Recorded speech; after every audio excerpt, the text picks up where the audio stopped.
Hello, welcome back to the HCCTV Student Lounge. This is a show done by HCC students for HCC students to give your opinions in news, entertainment, and what's going on in our school. Hi Carolina, how are you today? Hey guys, so good to see you again. We're also joined today by Francisco, Josh, and Chaz. We will also be joined by two special guests, Master Joel Juanitas from Bahala Filipino Martial Arts Association, and Christine Worley, who is the dance captain for the Filipino Young Professionals Cultural Ambassadors. But first, let's move into our top three news of the week. So the Cinco de Mayo is around the corner. So Cinco de Mayo is not the Mexican Independence Day, and this is a very popular misconception. Instead, it commemorates a single battle. And it was on the 5th of May, and it commemorates the Mexican Army's victory in 1862 over France at the Battle of Puebla during the Franco-Mexican War. And this day falls this year on a Wednesday, and it's also known as Battle of Puebla Day. So, what do you think Cinco de Mayo was, Kyle? I think it's a day to drink tequila, that's all I know, but I'm glad you told me everything. Yeah, over here we do celebrate with a lot of margaritas and tequila. Now, we also celebrate the Asian American and Pacific Islander Heritage Month. And this time, HCC is hosting a Japanese Zen garden tour experience. So you can please bring a sheet of paper, a green marker, and 15 small rocks to the workshop. It will be happening on May the 4th from 1 p.m. to 2 p.m. And we'll provide the link over here so you can go ahead and register. Now, speaking of all this diversity is currently at the forefront of the U.S. conversation as the anti-Asian hate crimes have spiked nearly 150% in this year, 2021, and the Derek Chauvin trial currently broils in Minneapolis. So some recent studies show that the Bayou City, Houston, once again is claimed its title as the most diverse city in America. And the finest website Wallet Hub releases its report as the most diverse cities in America, and Houston tops not only as the most diverse city, but also as the most diverse big city in the US. So kudos for us. Now let's begin our first topic, which makes way to a great discussion. So May is Asian American and Pacific Islander Heritage Month. Now, what do we celebrate? Well, this is a period for the duration of the whole month, and it recognizes the contributions and influence of Asian Americans and Pacific Islander Americans to the history, culture, and achievements of the United States. Now, are Asian and Pacific Islanders the same? Well, by 1980s, the U.S. Census extended the definition, presumably to be more inclusive. So it's grouping Asian Americans and Pacific Islanders together into the category of Asian Pacific Islanders. Now, do you have anything about the Chinese New Year that you want to tell us, Kyle? Yes, I would love to talk about this. So the Chinese New Year is also called Lunar Year or Spring Festival over there, they call that, is the festival that celebrates the beginning of a new year on the traditional lunisolar Chinese calendar. The calendar is based on the monthly cycles of the moon phases. So that's why it's Lunar Year. And every year has a different animal. And this year is actually an ox, which I honestly was confused what animal was this one because, for me, they kind of similar. But anyways, this year is the ox. And it's the second in the 12-year cycle of the Chinese zodiac sign. Year of the ox include 1913, 1925, 1937, 1949, 1961, and it goes into 2009, 2021, and next time is going to be 2033. And oxen used to be capable of farming tools in agricultural societies, which attached the symbol of diligence, persistence, and honesty. So everybody that's born in this year may have those things. If you believe or not, I don't know. I believe in that. And that's what I have to share. What about who is the next? I'm actually talking about someone really inspirational who's someone from actually Indonesian descent. His name is Tanika Pantoja. He's an alumni from the California Institute of the Arts, and he's an animator I really look up to. He's a full-time story artist, and he's even started his own company, Brushtail Work Inc. But he's worked for DreamWorks. He's worked on How to Train Your Dragon 3, Trolls, The Croods 2. He's also, as a hand-drawn animator, has worked on other things like the League of Legends 2016 Worlds intro. And he's actually worked as a character designer on the show Kipo, which is actually one of my favorite 2D animated shows that has come out recently. I just want to highlight his accomplishments because not only has he done some really cool stuff, but he also runs a YouTube channel where he puts out a lot of like tutorials and information for free. And he also just sells like a complete introduction to 2D animation class that he put together himself. And I just think he's an inspiration. So I want to talk about him today. I'd like to talk about a different kind of animation. So I'd like to talk about Shinichiro Watanabe, who is an anime director and showrunner. And he's done like basically my favorite shows of all time, which are Cowboy Bebop, which I'll be talking about later. So stick around for that. Samurai Champloo, Space Dandy, and a bunch of others. And one thing that he really emphasizes is kind of the integration of like Western music and Western culture in that regard, and kind of giving it a Japanese flair.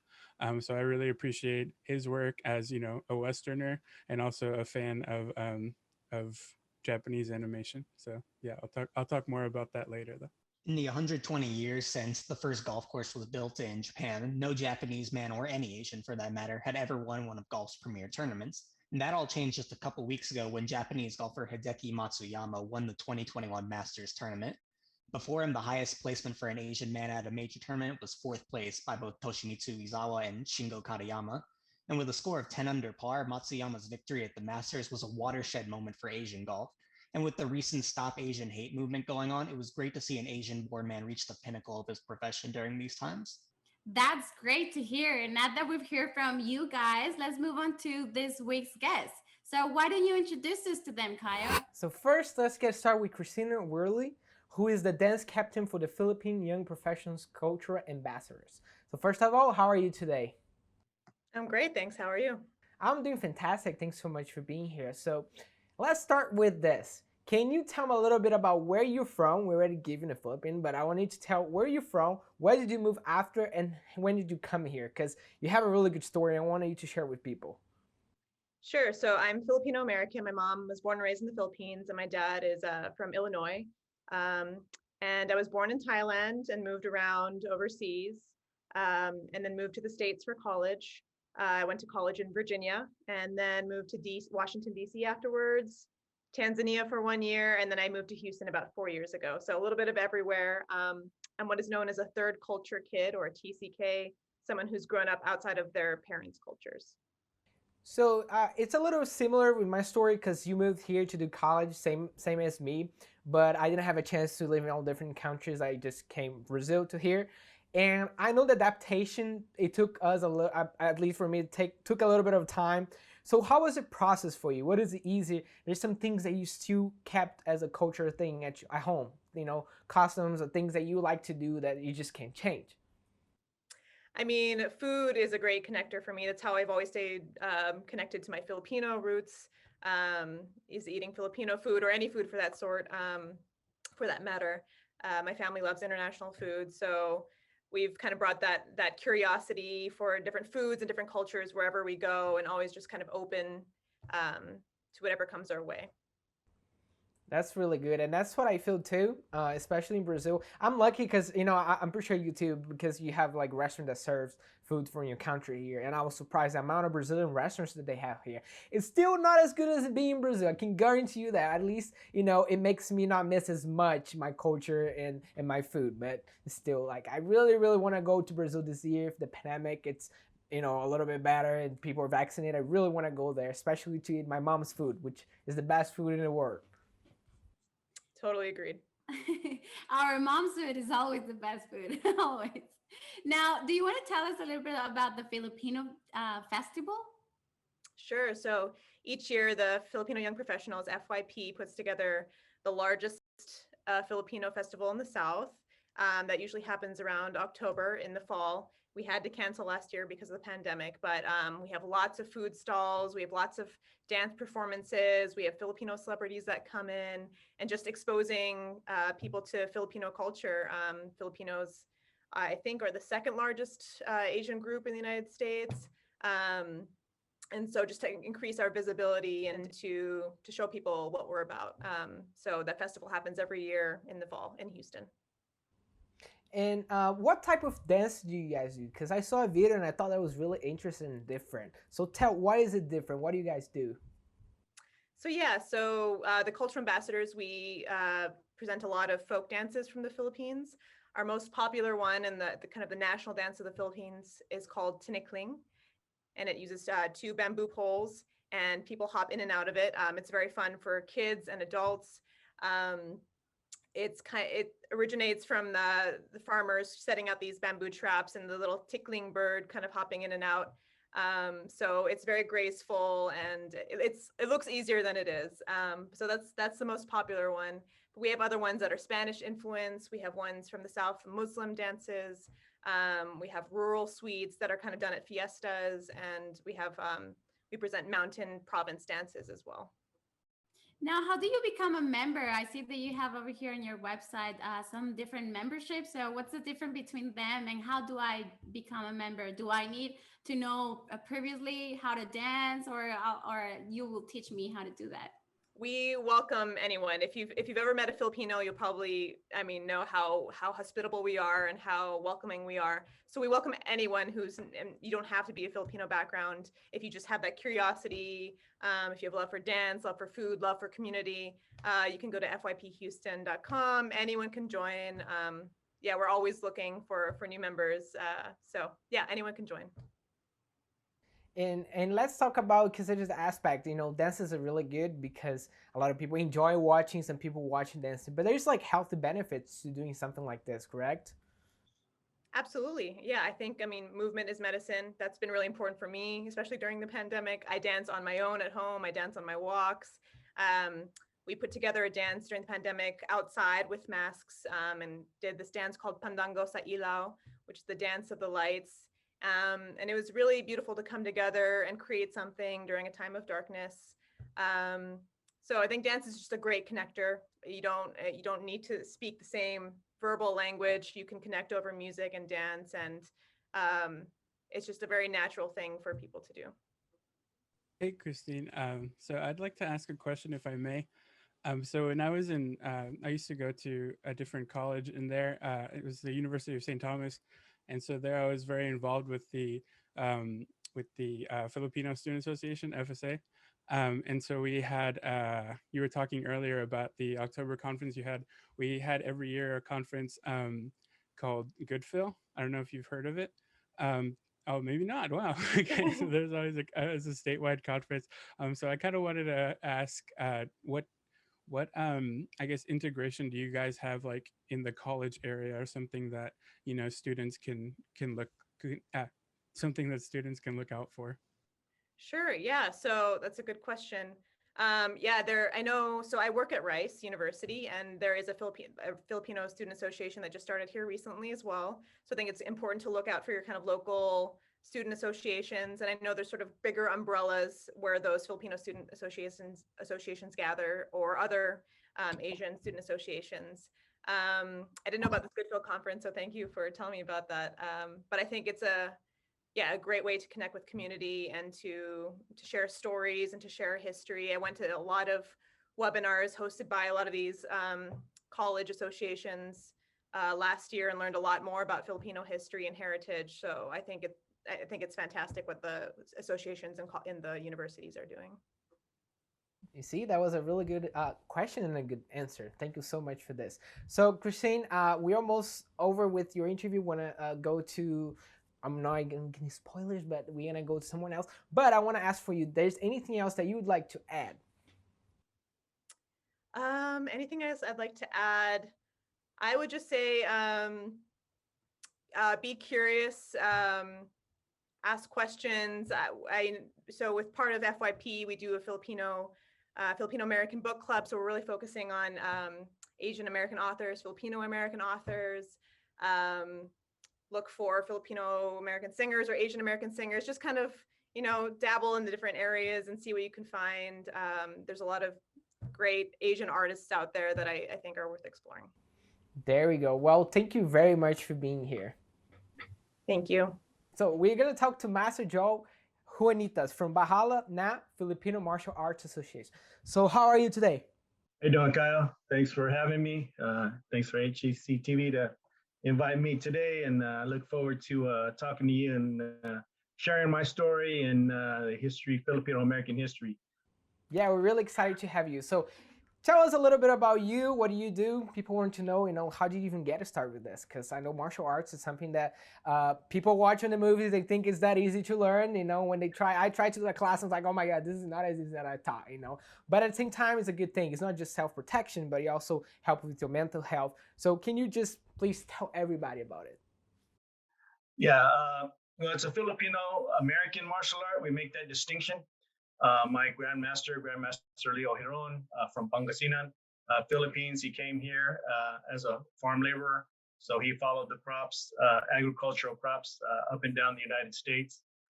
He learned the art in the Philippines. When he came to the United States, he signed up during World War II to fight in the Philippines against the Japanese. And he refined the art. And after the war, he shared it to the world, not only Filipinos, but all races. He opened the art to the United States, and he was partly responsible for that. And I was one of those young thugs in the streets of Southside Stockton, and Uncle Leo, he was like a second father to me, so he pretty much saved my life. I give him much props for helping me out and putting his time and effort into a troubled kid, and use the martial arts to my benefit. Now I'm a productive citizen, and I have a family, and I work for the city of Stockton. So the Filipino martial arts is much more than self-defense. It's a way of life for us here, and we use it to propel us forward rather than hold us back. And that's one of the great things about the Filipino martial arts that I really appreciate. That's a really good story. Wow. I'm so glad. By the way, I'm so glad you're here. We forgot to mention, but you're actually in California right now. You're making time in the middle of the day for us. We really appreciate that. Thank you. So, and one question that we actually were discussing yesterday and came up with the question. So, what does it make you a master? Like, why do you get this title for? Actually, during the passing, we like I said, our founder was Grandmaster Leo Hiron. He passed down the art to the late Grandmaster Tony Samara. And upon his passing, it was handed down to three of us, Master Kirk McEwen of Irvine, California, and Master Frank Buchner of Hamburg, Germany, and myself. So we now run the art internationally. We have schools throughout the country, United States, and throughout the world. So it's now incumbent upon us to take on that responsibility to not only live preserve the legacy, but to maintain the integrity of the art the way it was taught to us. Wow! So being a master, it's just more responsibility to be able to communicate and the art to sometimes individuals that don't speak English. So it's become a learning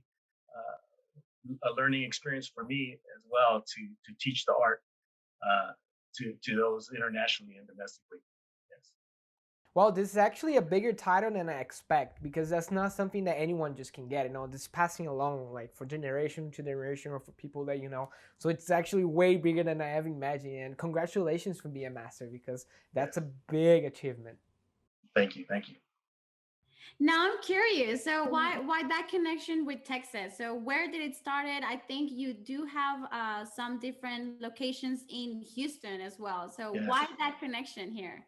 Well, originally, one of our older students, he was a student down in Southern California, and he moved to Houston. and he connected with us, back with us, and he started his own club down in Spring. I think he's in Spring, Texas. But we also have a student base also in Houston proper. We also have, I believe, Kate. He's from Katy, also League City. So we have several student base there in Houston. So that's our connection there. And I myself, I try to go to Houston at least every other year, so where I can come and meet the new students and teach and try to impart some of our teaching to them, so that way they get that Stockton flavor from California, and they just get a little bit of a different experience. So it's very honored. I always look forward to going to Houston. You know, I try to go when it's cooler, when it's not so humid, but it's always a good time in Houston. They always show me a good time in the hospitality in Texas. So I really love coming down there. Yeah. Yes, actually, well, the person who referred you is a member of our crew, and he's behind the scenes. So yeah, he loves to go there, and we would like to see how that it is. I've never taken any martial arts classes before. I'm kind of curious. Now, what is the museum, the collection of the Filipino American items? Well, our Grandmaster previously, Grandmaster Tony, I mentioned he passed some time ago. He found under a basement, the basement that of the Gohoy Lodge, which is a fraternal order of the Filipino Lodge. And down in the basement, there was storage under there and some steam trunks, some traveled steam trunks. When the old Filipinos came, they put most of their belongings in those trunks and their belongings. And as they lived their life here as Filipino Americans, they collected, memories. And upon their passing, all that stuff would go into those steam trunks. So the lodge, as their members, would keep those trunks for preservation. And when Grandmaster Tony found those trunks, they haven't seen the light for over 50 years. And we found over close to 100 trunks under there. And we were able to preserve most of them. And each trunk tells a story of the Filipino American history. And we were able to preserve those trunks, and we got a grant not too long ago from the Oakland Museum to actually open them professionally. And we had a actual curator that came to Stockton to help us and to show us how to do it. And gratefully, a few of those trunks have been adopted to be displayed at the Smithsonian Museum in Washington, D.C. So that's one of the great things about this thing, that now the world will be able to see it out of a basement to the world. And one of the things that we're very proud of be able to do for the public. So I would like to ask you about the community services that you guys do over here, which you shared with me, and I thought that was pretty interesting. Can you tell us what it is? Well, also, I wear different hats in the Filipino community, and one of those is I'm executive board member on the Little Manila Foundation Rising. And what we do is we offer a community service to our community. We have after-school programs for high school students. We do traditional Filipino dance with the Little Manila Dance Collective. We do community service. We do such as the martial arts. I teach the martial arts for our students. Also, we teach life skills. And what we've been trying to do is we've been trying to teach a lot of the skills that are no longer taught in our public schools. And we try to teach and give our kids a leg up and some knowledge on how to tackle life. There's some of the skills that you don't learn.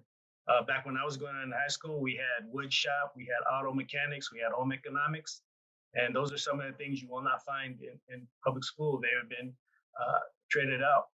And so what we try to do is we try to give back to the kids of our community.